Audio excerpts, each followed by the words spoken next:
Mesdames, Messieurs, bonjour et bienvenue dans l'atelier du magicien des couleurs. Oh, une 24 par 24. Elle a agrandi la toile. Elle est beaucoup plus grande. Bleu indigo.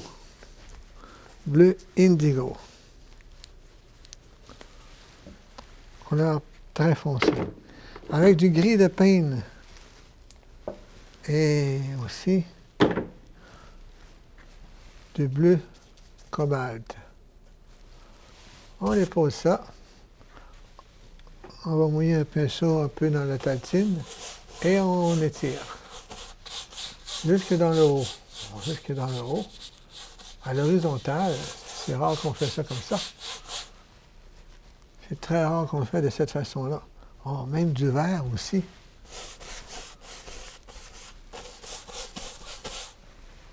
On va même encore mouiller le pinceau encore plus pour que ça dégoutte comme ça. Ça coule, regardez, ça descend.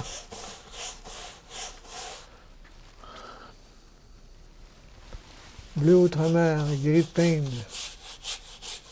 Oh, c'est tout ça très foncé. Même trop foncé. On étire. Le vert avec, le bleu aussi, le gris. On remouille le pinceau dans la taltine. On étire, ça dégoutte, c'est correct. Là. C'est beau, hein? On étire.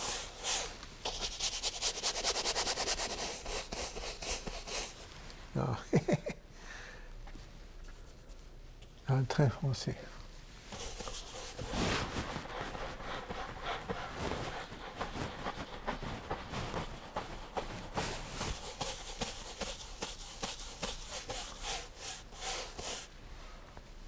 Gris, vert, on va du vert avec le gris. Et du bleu foncé, du bleu indigo, vois-tu? Ici, le bleu indigo.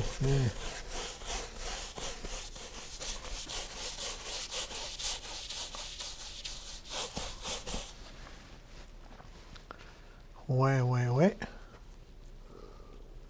Qu'est-ce que ça pourrait bien être? On vous posait la question, qu'est-ce que ça peut venir? Moi aussi. Là.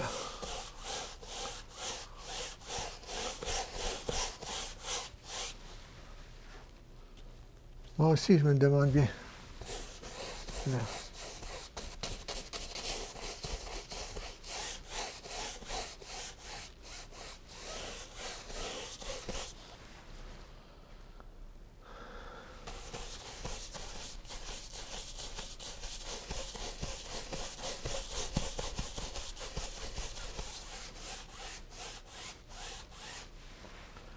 Comme ça. Jusque dans le haut.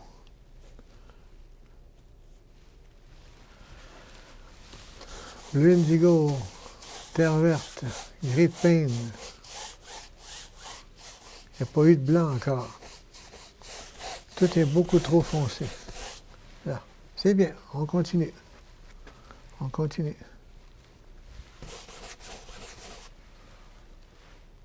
Ah, un peu de blanc.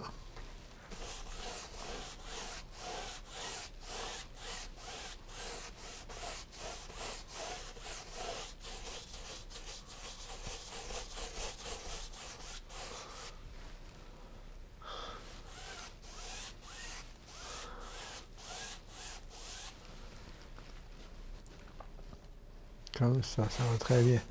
On continue.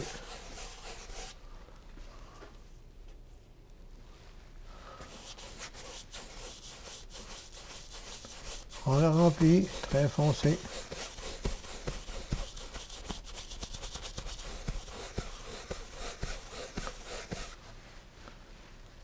Comme ça. Même avec du terre d'ombre brûlé, du gris de peigne, bleu indigo.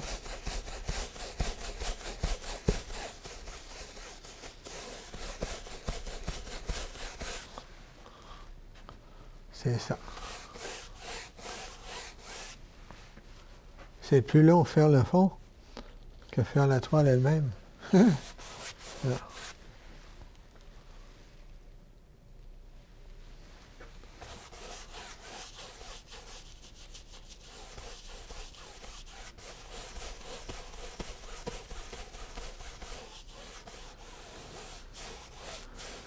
avec du blanc moelleux, par exemple, pour bien étirer les couleurs.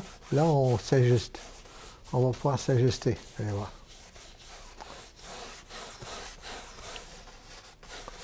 On ne sait toujours pas ce qu'il va y avoir. On verra bien.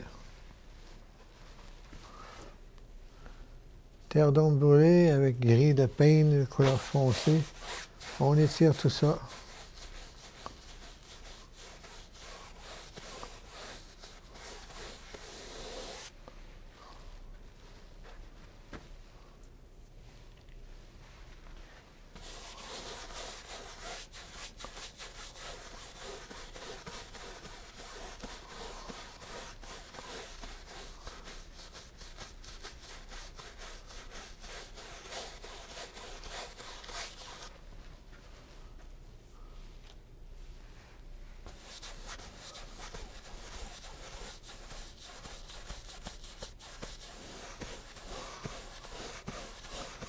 On étire encore ici la couleur. Jusqu'en bas. Maintenant, qu'est-ce qu'on peut faire avec tout ça? On va prendre du blanc moelleux. On étire, très droite, au sens faible des poils.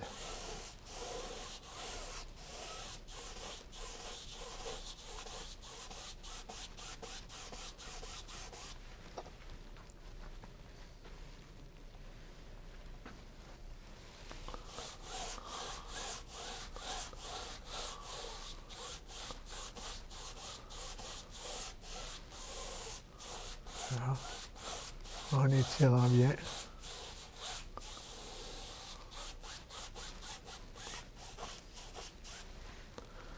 Là, jusqu'ici.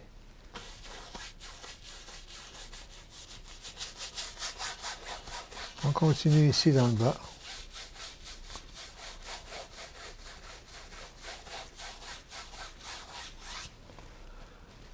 Maintenant, une fois que tout ça est fait, on ne prend pas la signature, puis c'est fini. Hein? Non, non. On va prendre le gros pinceau de 2 pouces, avec du blanc mou.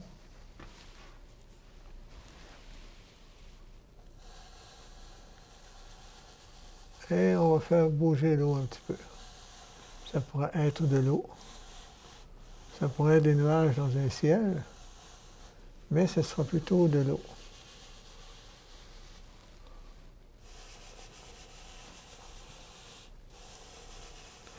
Du blanc mou pour que ça puisse mieux travailler parce que le fond est mouillé. Si on prenait du blanc de titane, là, il ne ferait pas parce qu'il est beaucoup plus pâteux. Il fait du beau travail, le blanc de titane, mais dans d'autres circonstances, pas dans celle-ci.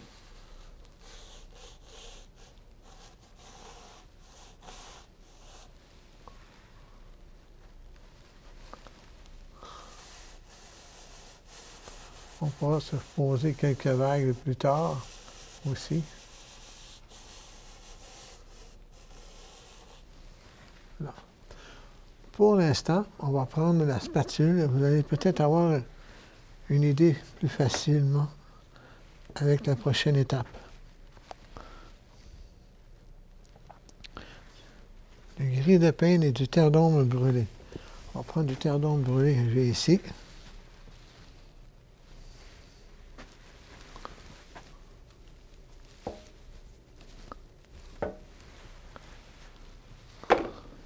Le gris de peigne ici encore.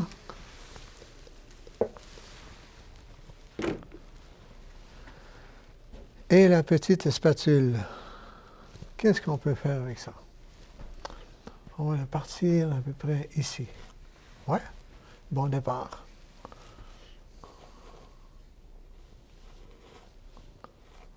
Là. Je vous laisse deviner.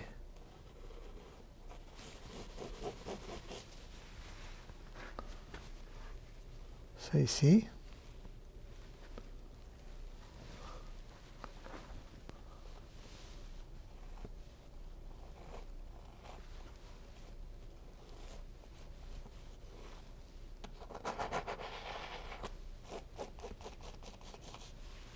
Là.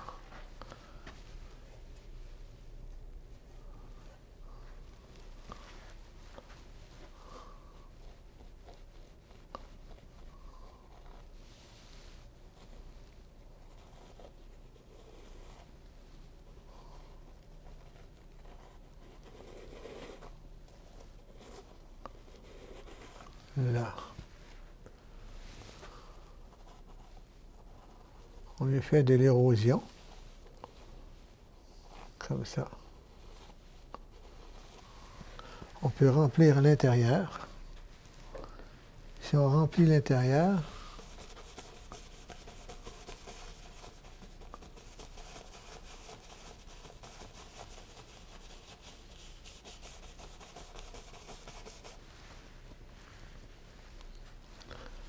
on va le remplir ici. Terre d'ombre brûlée avec du grey paint.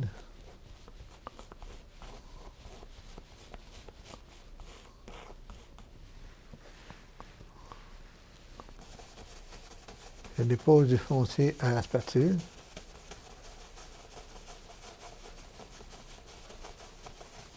Et je l'étends au pinceau. Très doux. Très, très doucement. Comme ça. Maintenant, une fois qu'on a fait ça, on va se reprendre encore plus de foncé, mais au bord. Du foncé juste au bord ici. Là.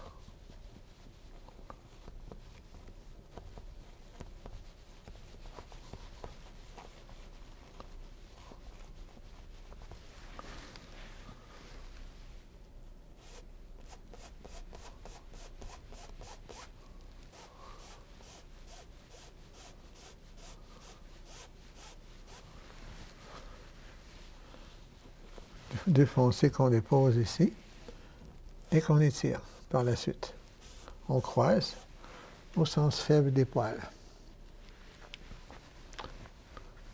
Je prends ici du terre de sienne naturel avec du blanc pour lui faire une clarté.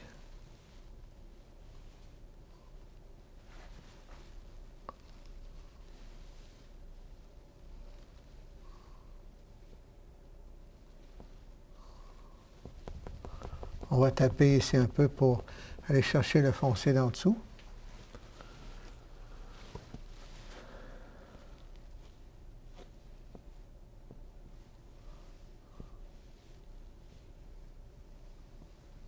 Terre de sienne brûlée. Là.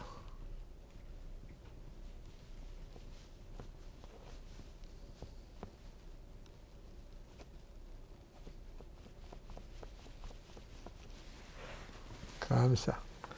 On leur donne un peu de clarté, de lumière sur nos roches, nos rochers.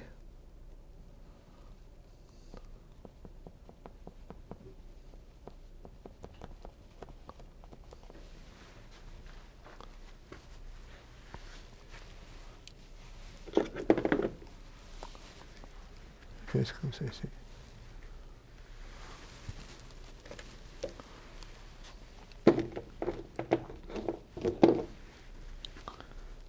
Là.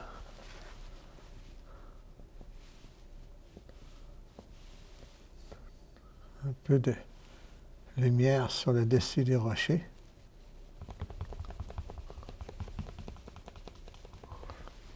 Comme ça.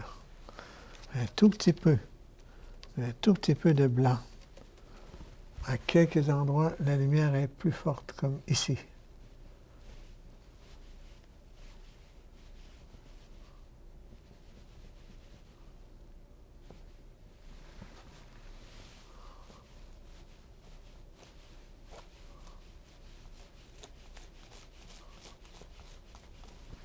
Là.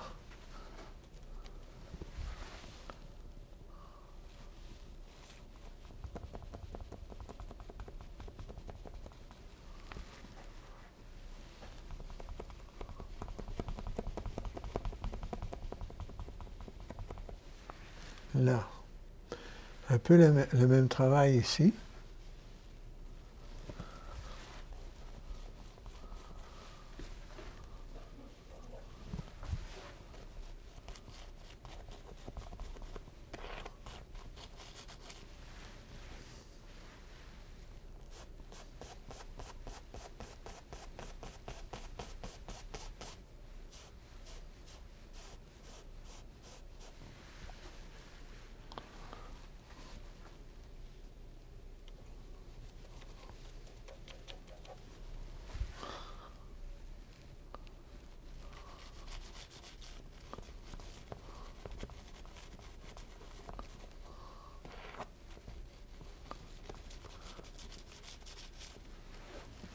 Là, du mouvement de la lumière, de l'ombrage, un peu de jaune, un peu de vert, un peu de lichen qui pousse aussi sur nos roches. Là,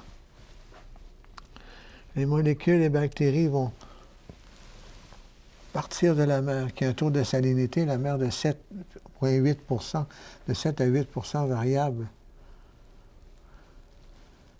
Et là, il va se déposer des molécules et des bactéries là-dessus, ça s'appelle du lichen, tapis gazon comme on surnomme souvent. Là. Du lichen.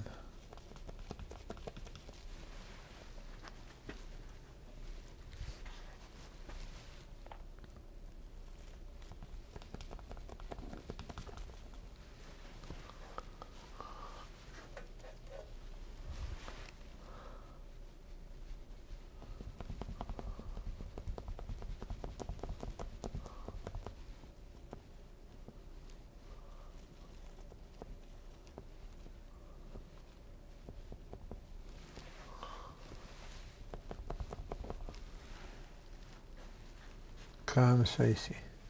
Maintenant, un peu de blanc de titane pour démontrer ici les vagues qui frappent un peu plus fort ici, plus qu'un lac, hein, là, ou plus qu'une baie. Là.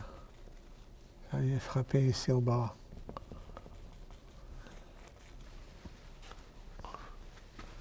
Les vagues elles viennent frapper au bord ici, un peu plus grosses.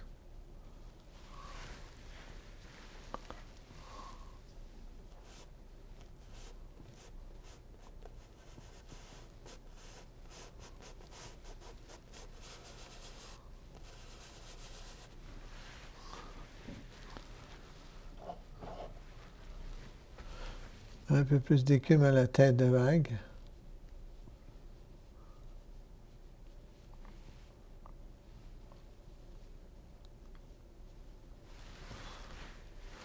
On peut étirer le mouvement de vague ici. Un petit peu de blanc moelleux avec un pinceau de 1,5 pouce.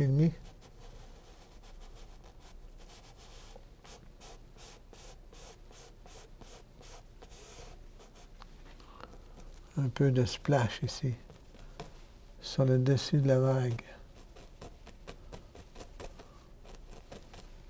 L'eau qui s'éclabousse. L'eau qui s'éclabousse au-dessus de la vague. Ça arrive très souvent, ça. Comme un tonnerre. Vroom!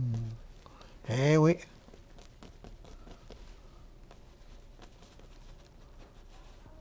Là. Et on étire, comme ça.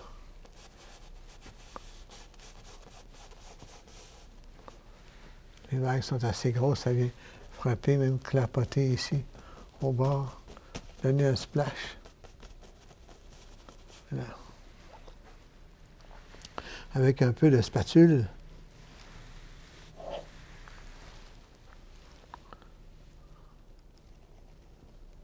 Là. Le brun qu'il y a après la spatule fait ressortir le sable et puis des couleurs de roc qui sont en dessous.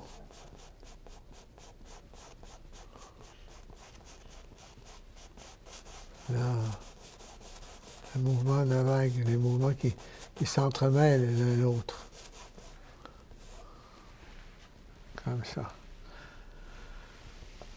Là-bas, ici, là-bas,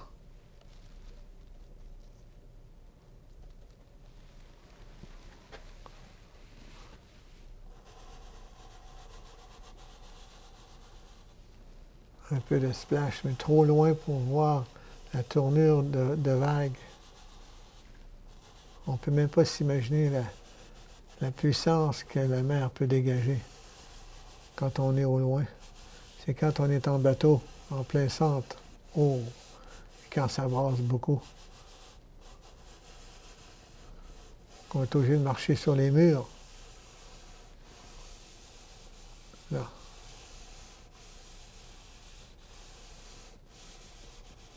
Il y en a qui ont connu ça, marcher sur les murs dans des immenses vagues.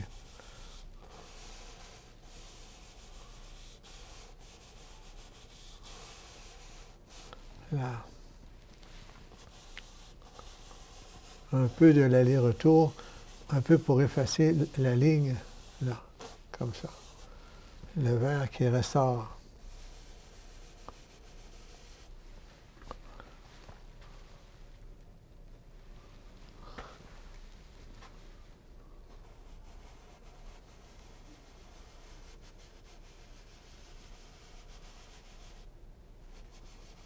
Là.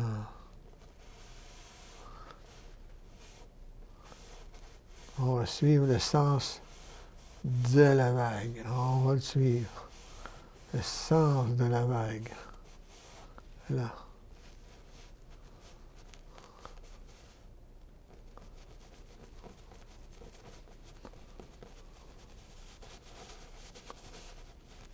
L'eau qui s'éclabousse au-dessus de la vague. Cabouche! Là. Comme ça.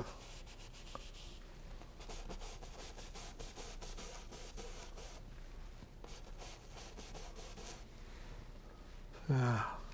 Les immenses rochers. La mer à l'autre bout. On est vraiment dans les hauteurs. Maintenant, je vais laver le pinceau et prendre du vert avec du gris. Juste ici. Juste ici. Là. Terre verte avec gris de peigne.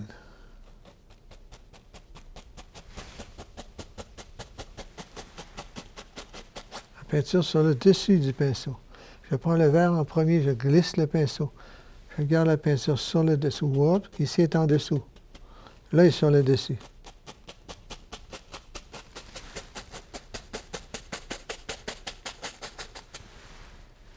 Là. Terre verte et gris de peigne. Oups. Kaboum. Un autre ici.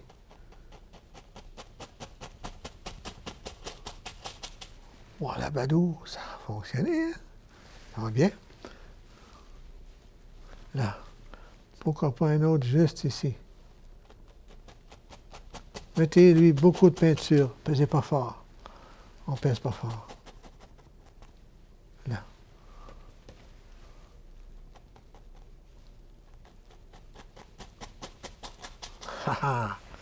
Là. Ici. Pourquoi pas un peu de jaune et de vert de cinabre.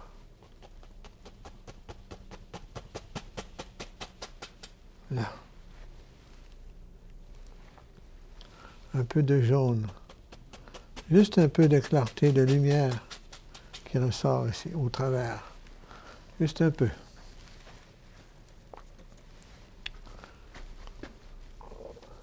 Vert de cinabre et blanc.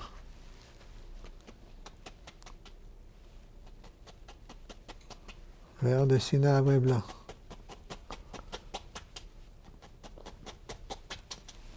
Là. On est dans les hauteurs. La mer est immense. Là. Les vagues ici sont immenses. Et là, les têtes d'arbres sont plus bas que nous autres. Des arbres de 40 pieds de haut sont plus bas que nous autres. On a comme l'impression qu'on pourrait sauter dessus. Là.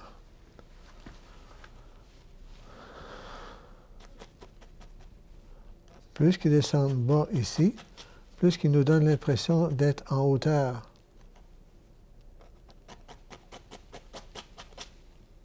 Là. Il faut absolument donner une bonne épaisseur de couleur pour démontrer qu'on est maintenant plus haut que les arbres. La mer nous envahit, est immense. S'il y avait un paquebot ou un porte-avions ici, on le verrait gros comme un oiseau. S'il y avait un bateau, un voilier, il pourrait être là-bas, on ne pourrait pas le voir, il est trop loin. Il serait peut-être ici. Mais on n'ira pas se faire brasser par les vagues comme ça. C'est trop fort. Là. Les grands arbres, les grands conifères ici ont l'air de petits bébés. Là. De temps en temps, il y en a un qui est plus haut que les autres. Juste comme ça.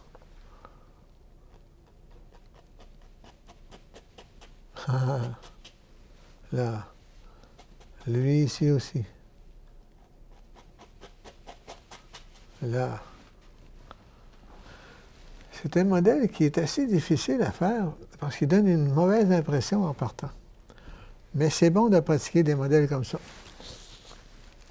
Vous prenez un sapin et vous le pratiquez. Vous le pratiquez pendant des heures s'il le faut, jusqu'à temps que vous l'ayez. Vous êtes tanné, vous faites un nuage, vous pratiquez un nuage.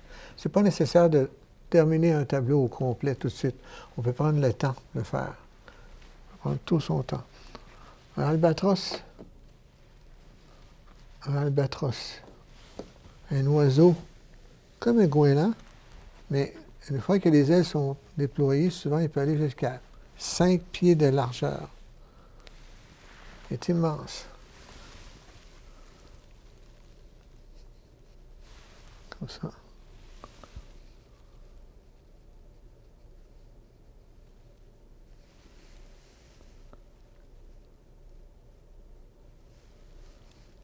Ça donne une meilleure impression, une meilleure idée.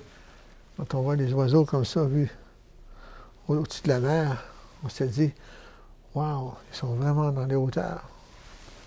Là. Pour ceux qui aiment la Gaspésie, le Nouveau-Brunswick, l'île du Prince-Édouard, partout par chez nous, là, comme ça. Un tableau 24 par 24 est bien terminé. Je vous souhaite une très belle semaine tout le monde. Merci beaucoup d'être des nôtres et à bientôt. Bye.